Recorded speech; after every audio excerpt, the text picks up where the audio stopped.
déjà c'est la curiosité. Moi je suis constructeur en carrosserie frigorifique, Obino. Ah, d'accord. Bon, j'ai mes permis, mais bon, j'ai vendu des camions, j'ai même vendu du Volvo autrefois. Ah bah ouais.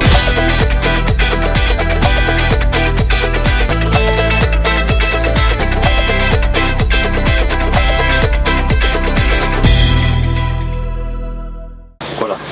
Je vous laisse donc régler, de toute façon il y a le contact. Pour régler le siège, vous avez les commandes sur votre main gauche.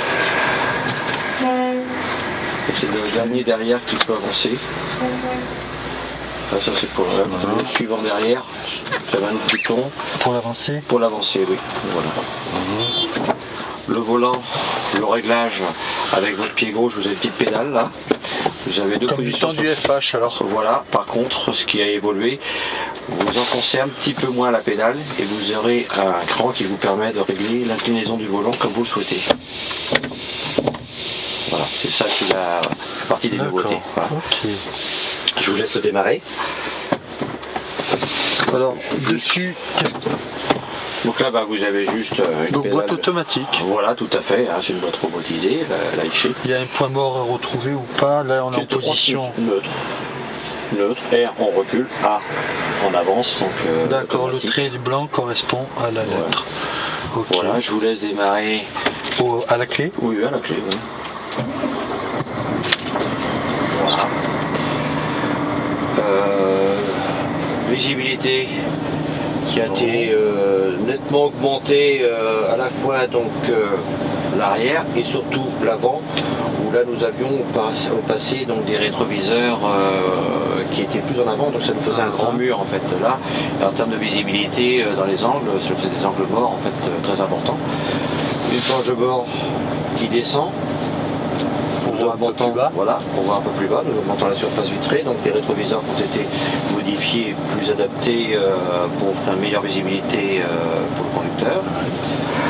Après, sur la partie information, ici donc sur la main droite du volant, nous avons donc plein d'indications. Par exemple le tachygraphe, où là le conducteur peut savoir à n'importe quel moment où il en est dans ses temps de travail, temps de conduite, etc. Voilà. Ensuite, nous avons des indicateurs, à savoir les pressions de frein, à savoir la pression d'huile, le niveau d'huile, etc. Après, donc ordinateur de bord, et bien nous avons là aussi consommation de carburant, on peut avoir un suivi instantané, en partiel, etc. Voilà, les autonomies. Voilà. Donc, plein d'informations en visuel. De l'autre côté, sur ma gauche, nous avons tout ce qui est régulateur de vitesse avec les interdistances en même temps. L'ACC. Voilà, l'ACC, et puis donc là, un réglage de distance. Vous voyez, par exemple, le véhicule qui sera devant, donc là j'ai 3 barrettes, je sélectionne ce que je veux en interdistance, et mon véhicule va ralentir tout seul, en fait. Voilà. Sur mes réglages ACC, j'ai par exemple programmé la 80 km/h. Ici je vois que ce sera 80 km/h minimum, 85 maxi. C'est-à-dire qu'en fait il va me retenir, si je vais à 86, il va m'empêcher d'y aller automatiquement. Voilà. Et ça indépendant du régulateur de vitesse? Varié avec. Ça veut régulateur de vitesse et limiteur de vitesse. Voilà. Le limiteur de vitesse officiel, lui il est à combien? 91 pour l'autoroute? Ou alors il peut toujours le mettre, s'il veut le mettre à 110, il peut encore le mettre. En fait, la loi, comment dirais-je, c'est, normalement en France on est 80. Voilà, dès lors qu'on est dans l'ensemble routier, c'est 80. 90, c'est l'autoroute qui autorise le camion à rouler à 90. Mais seulement un camion 40 tonnes, c'est 80. Ah d'accord. Alors il y a la tolérance, voilà. Hein, mais légalement, dès lors qu'on est à 40 tonnes, voilà, c'est... Hein. Alors bon, chez nous on est à 90, on a 90 sur autoroute, bon, c'est comme ça, mais dans beaucoup de pays c'est 80 en fait. Voilà. Alors bien sûr nos limiteurs en France sont à 90 quoi. Voilà quoi. Puisque c'est la loi française qui est comme ça quoi. Par contre après on programme ce qu'on veut quoi. Voilà, c'est le conducteur qui lui va régler ce qu'il veut dans les descentes et tout ça, parce qu'une descente on va peut-être pas la faire à 90, c'est quand même une dangerosité, on va quand même réguler comme on le souhaite.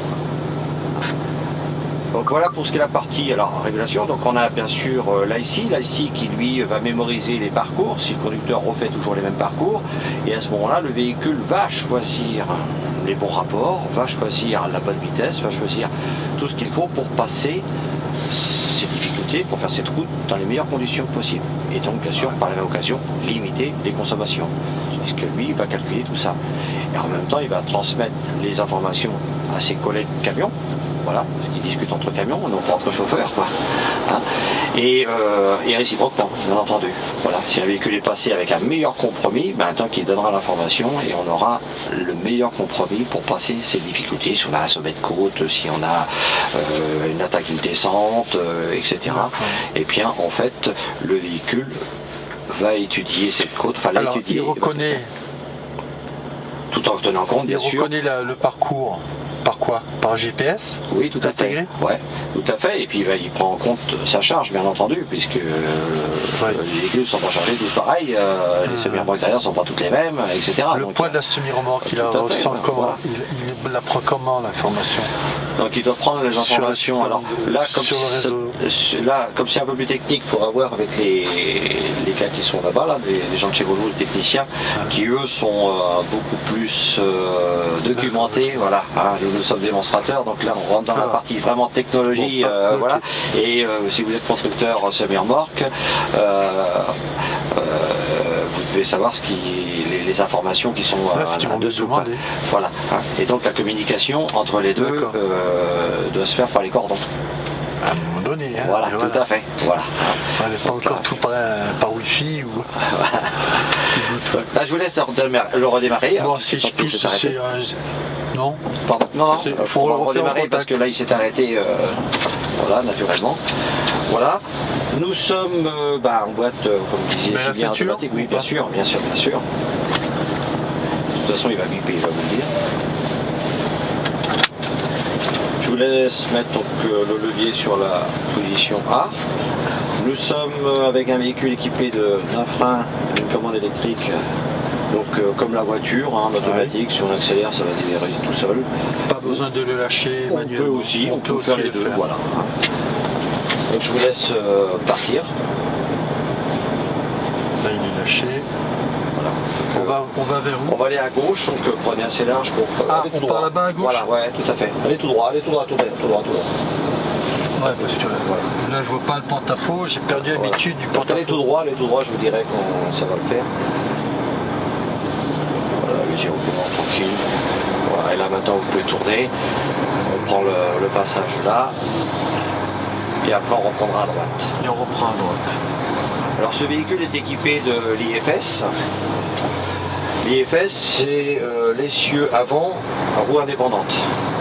Ah oui. Donc suspension pneumatique intégrale, bien entendu. Et nous allons pouvoir essayer sur les bruteurs. Nous avons un Komodo qui est à votre main droite. Pas le premier, le second, deuxième, voilà. Là c'est le VEB, ce qu'on appelle le VEB+. Qui était pris sur les soupapes. Voilà, tout à fait. Voilà. Et on a en même temps une position, ce qu'on appelle l'high roll. Donc on va le voir, il va s'enclencher dès lors que le véhicule est en charge mini-moteur où ça roule tout seul, au plat descendant par exemple. Et bien il se met à ce moment-là, on débraye et donc on se retrouve à 500 tours, 600 tours. Et donc on n'a aucun frein mécanique en fait. Donc là on va prendre sur la droite, mais par contre vos roues à gauche vous les faites passer sur les petits vibreurs là. Et vous voyez, là d'ailleurs, lâchez votre pédale accélérateur. J'ai lâché. Voilà, là on est en high roll. Et est-ce que vous sentez quelque chose dans la direction? Malgré que vous passez sur des petits... Non. Voilà. On dirait même qu'il est insignifiant. Alors vous appuyez sur le petit bouton là au bout. Celui-là? Oui, je appuie. Et voilà, je vous laisse gérer avec les freins pour tourner. Il a rétrogradé tout seul. Tout à fait, et il est allé chercher justement, on a utilisé le moteur. Un rapport adapté pour faire du frein moteur plus efficace. Voilà, tout à fait. Nous allons prendre à droite. Ici à droite. Oui. Alors les bienfaits de cette direction justement, c'est d'éviter d'avoir en retour, grâce à la crémaillère, les retours dans les mains, une tenue de cap parfaite. Là, je suis tout droite ou gauche? On reste à droite. Dans la descente, on va pouvoir essayer le VEB. En appuyant dessus? Non, on va pouvoir descendre les commandes. Vous avez vu, c'est marqué dessus 1, 2, 3. Ça, il est au maximum en haut. Donc là, vous laissez, vous descendez tout là. Descendez votre levier, complètement en bas. Vous pouvez appuyer sur le petit bouton Go.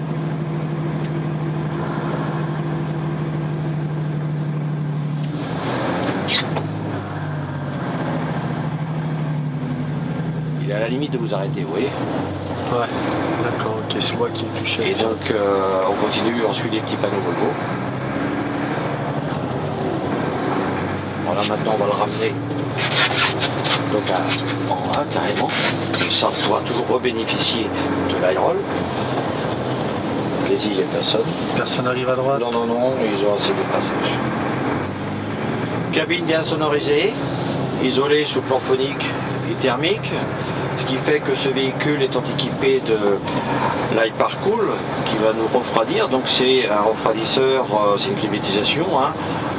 Le conducteur peut mettre sa clim la nuit, là on prendra à gauche, sans faire tourner son moteur. Prenez large parce que comme ça rabote un peu dur, on va rester un peu sur la droite. L'avantage des boîtes automatiques, c'est ça. Bah, les mains sur le volant, puisqu'en fait en dessous tout se passe tout seul.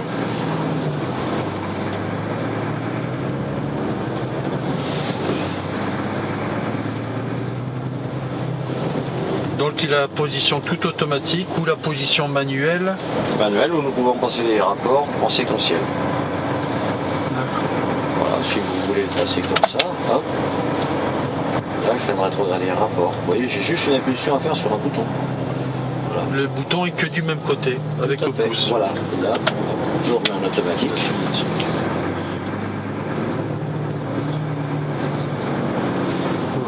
Une boîte, on reprend à gauche, une boîte comme celle-ci, il n'y a même pas à l'utiliser en mode manuel, qu'en fait. D'autant que vous pouvez, si vous voulez anticiper un passage de rapport, vous pouvez lui donner une impulsion et le rapport se passera. Le conducteur reste toujours le patron à bord. On prend à droite ici.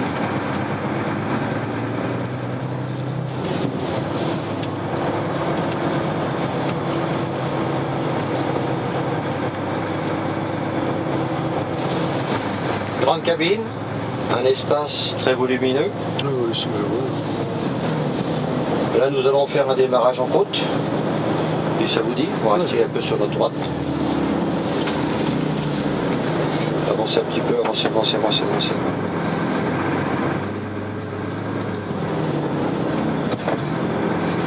Avance un petit peu. Non, avance un petit peu parce qu'il y a le collègue qui est derrière, qui va vouloir aussi, je pense, faire la même chose que nous. Là, ça devrait le faire, c'est bien. Là, si vous appuyez sur la pédale de frein, hop. Donc on n'a plus de pédale d'embrayage, comme vous l'avez bien compris. Donc ce qui veut dire que lorsque je vais appuyer sur la pédale d'accélérateur... Là, si je lâche le frein, il repart en arrière? Ben, essayez pour voir. Eh oui. Ok. Alors, comme sur les voitures, comme on a les freins automatiques, maintenant sur certaines voitures, on a la touche aussi pour rester freiné en côte. Tout à fait. On a l'aide au démarrage en côte. Voilà. Celui-ci n'est pas équipé. Alors c'est évident qu'on peut utiliser le frein de parc. Puisqu'il est ici, facile d'accès, facile d'utilisation, ce serait très simple. Alors on va pas le mettre parce que c'est trop facile. Voilà. Il faut compliquer un peu les choses et surtout découvrir. Sur votre commodo du VEB, vous faites une impulsion, un cran, deux crans. Vous tirez tout. Voilà, tirez à fond. Voilà, vous le maintenez, vous le maintenez par contre. Vous le maintenez et lâchez votre pédale de frein. Ok. Si je lâche, il tient ou il part? Alors il va partir. Il attend. Comme il y a la semi en bas. Alors là, qu'est-ce que je vais faire? Là, j'ai accéléré et je lâche ma manette en même temps. Hop, doucement. Allez-y doucement, voilà. Donc là, on va se arrêter. Arrêtez. Tirez juste un cran. Gardez-le.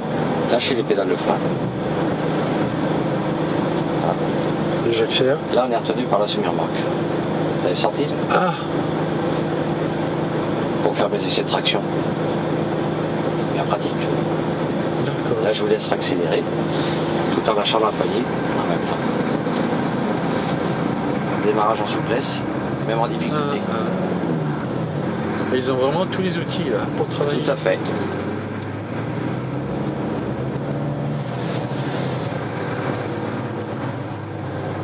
C'est bon. Donc là, on prend sa droite.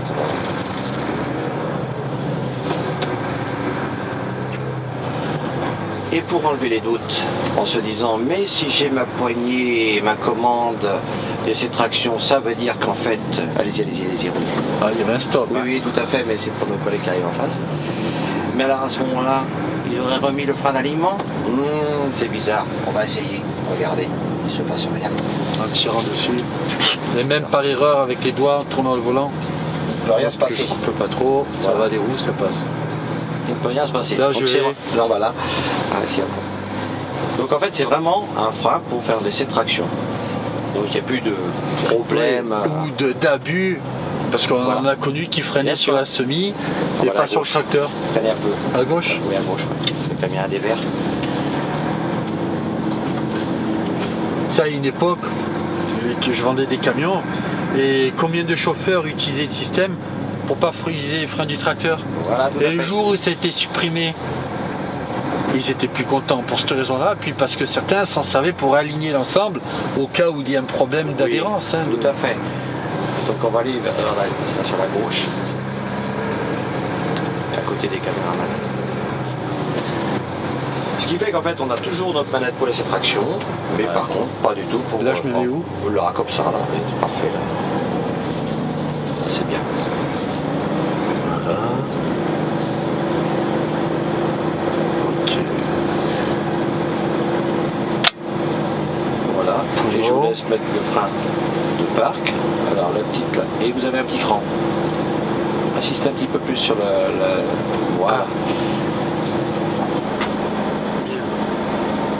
Donc par contre il s'arrête tout seul, mais il redémarre pas quand c'est pas le système. Non, puis on l'arrête à la clé parce que bon là c'est une sécurité qui s'arrête au bout de 3 minutes pour éviter que les camions tournent en permanence dans les usines et autres. Quoi. Souvent les conducteurs laissent tourner leur camion, ils s'absentent pendant 1 heure et le camion tourne pendant 1 heure. Quoi. Ouais. Voilà, donc il y a des nuisances à la fois sonores, à la fois pollution et autres. Que pensez-vous de cette...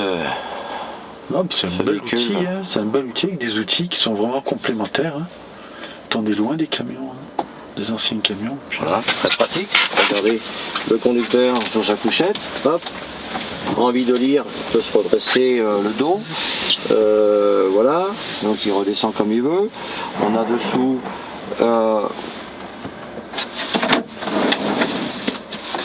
un frigo, et Tout en conservant des rangements, on peut mettre une deuxième couchette, même si elle sera un peu moins haute au-dessus, mais c'est bien. ouais, et puis il y a surtout de la place de rangement pour les affaires personnelles du conducteur. Ah ouais. Il peut de sa couchette régler à la fois le chauffage, à la fois l'ouverture d'une vitre. Alors comment et vous me autres. disiez qu'il fonctionnait ce système de refroidissement d'air, moteur à l'arrêt? Alors moteur à l'arrêt, donc bien sûr avec les batteries, puisqu'il faut bien l'alimenter, c'est Ouais. électrique. Donc nous avons 3 ventilateurs derrière la calandre qui vont bien sûr régénérer du froid. Du froid, ça va marcher pendant à peu près, on va dire 6 heures, à peu près. L'avantage qu'on a avec cette cabine qui est isolée sur le plan thermique, donc on a plus cet emmagasinage de chaleur que nous avions le sur les moteur précédents, qui pousse. par le moteur, voilà, hein, qu'on avait avant. Donc déjà, on lui facilite son travail. Donc on a une température tout à fait normale dans la cabine pour pouvoir dormir et se reposer correctement. Et si pour un peu dans la nuit, ça se refroidit, à ce moment-là, le chauffage additionnel se met en route, prend le relais pour lui faire du chaud. Donc on a vraiment un réglage de clim et le conducteur a une température adéquate. Voilà. Le système, bien sûr, ne va pas lui faire des glaçons. Attention, hein, on a un refroidissement, un normal. Oui, voilà, comme on voit sur les nouveaux types, voilà, sur comme les certaines glacières d'aujourd'hui qui fonctionnent sans compresseur. Tout à fait. Hein. Donc là, on a un compresseur quand même qui fonctionne. Il y a quand même un compresseur. Voilà, mais on est alimenté électriquement. tout ça, ça fonctionne électriquement, mais bon, pour des raisons d'autonomie de batterie, hein, on va pas effectivement avoir des si les batteries sont un peu faibles, je suppose qu'il y a une information qui est donnée pour couper le sécurité, évidemment. On prime déjà le redémarrage du véhicule. Vous vous tenez debout très facilement dans cette cabine. Nous avons une autre cabine, qui est une cabine, ce qu'on appelle la cabine plate, qui est très bien aussi parce qu'on peut se retrouver aussi, enfin se mettre debout aussi dedans. Hein. Moi je suis à 1m70, je passe juste. Belle finition.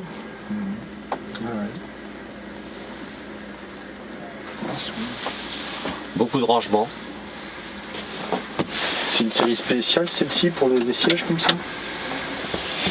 Oui, enfin effectivement il y a des sièges à réglage mécanique, des sièges à réglage électrique. Alors parce qu'on voit souvent des sièges comme ça quand ils ont un système de ventilation. Oui. À l'intérieur du tissu, quoi. Bon. Voilà, des rangements pour le conducteur pour pouvoir mettre tous ces documents, des documents de transport, hein, ses bordereaux de livraison, etc. Donc facile à ranger, facile d'accès.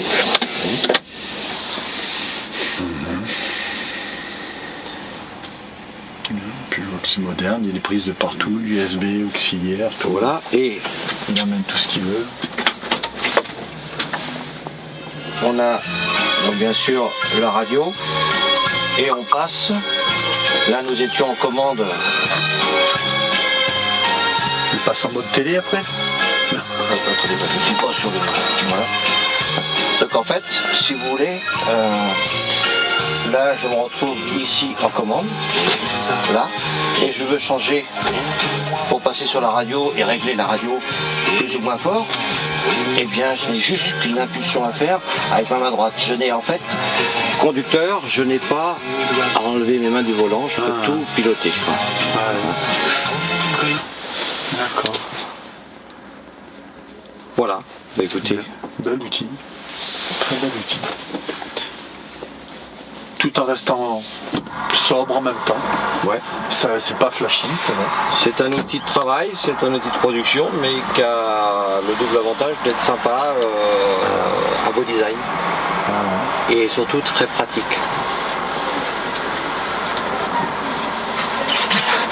Les matelas sont bien, c'est bien relevé. Ils ont l'air confortables. Ouais. Bon, c'est le tapis qu'on a mis à cause de la pluie. Là. Ah pardon, attendez. Merci. Voilà. Merci bien. Ah ben, merci beaucoup. Attention en descendant. Je vous laisse rejoindre la petite demoiselle là qui doit certainement vouloir vous parler. Ok.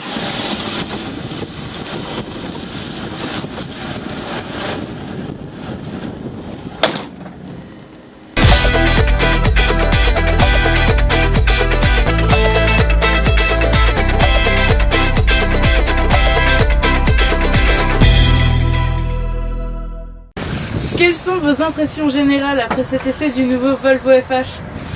Ma foi, surpris par le confort, l'aide à la conduite, la facilité, l'outil moderne, l'aide au freinage, l'aide au démarrage, le système de ralentissement progressif, jouer entre le freinage sur la semi, sur le tracteur, pour les démarrages en côte, faire des essais de traction, très surprenant.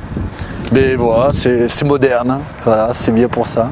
Confortable, oui, je m'entends rien.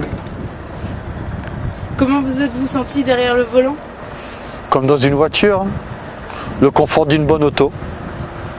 On s'y retrouve. Hein. En plus, une boîte toute automatisée, comme ça, c'est très bien. Et monsieur, madame, tout le monde peut conduire un camion comme ça. C'est une facilité pour tout le monde. En résumé, quel aspect de ce nouveau Volvo FH vous a particulièrement séduit? La modernité. Voilà. Et l'aide à la conduite, la modernité. C'est surtout ça que je retiens. Merci beaucoup. Je vous en prie.